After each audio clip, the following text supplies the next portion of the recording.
Gig వర్కర్లకు కనీస వేతనాలు ఆ దిశగా ఆలోచన చేస్తున్న మంత్రి వెంకటస్వామి వారి సంక్షేమం భద్రత కోసమే ప్రత్యేక చట్టం పూర్తి స్థాయిలో అండగా ఉంటాం.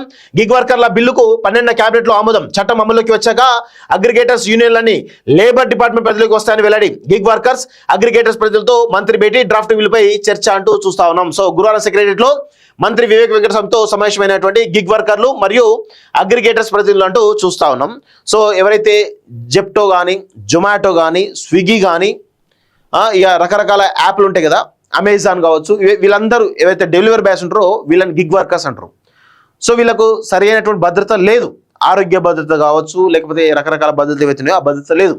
సో వీళ్ళు మన హైదరాబాద్ నగరంలోనే దాదాపు 6 నుంచి 8 లక్షల మంది ఉన్నారు గిగ్ వర్కర్లు. సో వీళ్ళ సంక్షేమం కోసం మొత్తానికైతే రాష్ట్ర ప్రభుత్వం ఒక కార్పొరేషన్ ఏర్పాటు చేసి వాళ్ళ ఆరోగ్య భద్రత కావచ్చు, వాళ్ళకి సంబంధించిన సమస్యల విషయంలో ప్రభుత్వం తరఫున ఒక పాలసీ తీసుకొస్తున్నాడో తెలుస్తూ ఉంది. సో దానిలో భాగంగానే నిన్న ఎవరైతే గిగ్ వర్కర్స్ మరియు ఈ అగ్రిగేటర్స్ అయితే కంపెనీ ప్రతినిధులు వాళ్ళతోటి చర్చలు చేసినట్టుగా తెలుస్తూ ఉంది.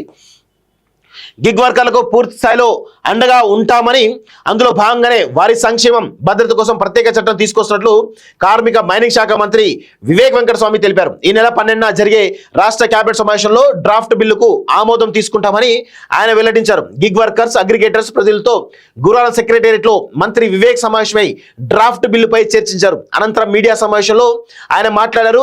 అసెంబ్లీ ఎన్నికల ముందు గిగ్ వర్కర్లకు అండగా ఉంటామని తమ నాయకుడు రాహుల్ గాంధీ హామీ ఇచ్చారని, ఆ మేరకు ప్రభుత్వం చర్యలు ప్రారంభించిందని చెప్పారంటూ చూస్తున్నాం. సో వాళ్ళకి సంబంధించినటువంటి ఒకసారి ఏమేమి ఆ డ్రాఫ్ట్ లో ఏమున్నాయో చెప్పారో లేదో ఒకసారి చూసేటువంటి ప్రయత్నం అయితే చేద్దాం.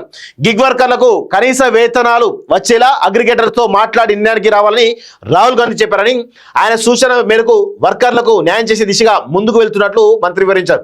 గిగ్ వర్కర్లు కొందరు ఓ గంట జొమాటోకు పనిచేస్తే మరో గంట స్విగ్గీకి చేస్తారని, వారికి కనీస వేతన చట్టం ఎలా అమలు చేయాలని దానిపై చర్చించినట్లు తెలిపారు. 1962లో తీసుకొచ్చిన కనీస వేతన చట్టంలో ఎన్నో మార్పులు వచ్చాయన్నారు. దీని ప్రకారమే మినిమం వేజ్ కల్పించేందుకు ప్రయత్నాలు చేస్తున్నట్టు మంత్రి వివేక్ వివరించారు. గిగ్ వర్కర్లకు సంబంధించినటువంటి డ్రాఫ్టింగ్ పూర్తవుతుందని, త్వరలోనే కేబినెట్ ఆమోదం పొంది అసెంబ్లీకి వెళ్తుందని చెప్పారు. గిగ్ వర్కర్స్ వెల్ఫేర్ అసోసియేషన్ తమ వేతన సమస్యలు, మినిమం వేజెస్ సమస్యలు పలు సమస్యలను తమ దృష్టికి తీసుకొచ్చిందని తెలిపారు. అన్ని సమస్యలకు పరిష్కరిస్తామని చెప్పేసి కూడా అందులో పెడుతున్నట్టుగా తెలుస్తా ఉంది. సో మొత్తానికైతే ఆరోగ్య భద్రత విషయంలో కూడా వీళ్ళు కొంత ఆ డ్రాఫ్ట్ లో రూపొందించినట్టుగా తెలుస్తా ఉంది.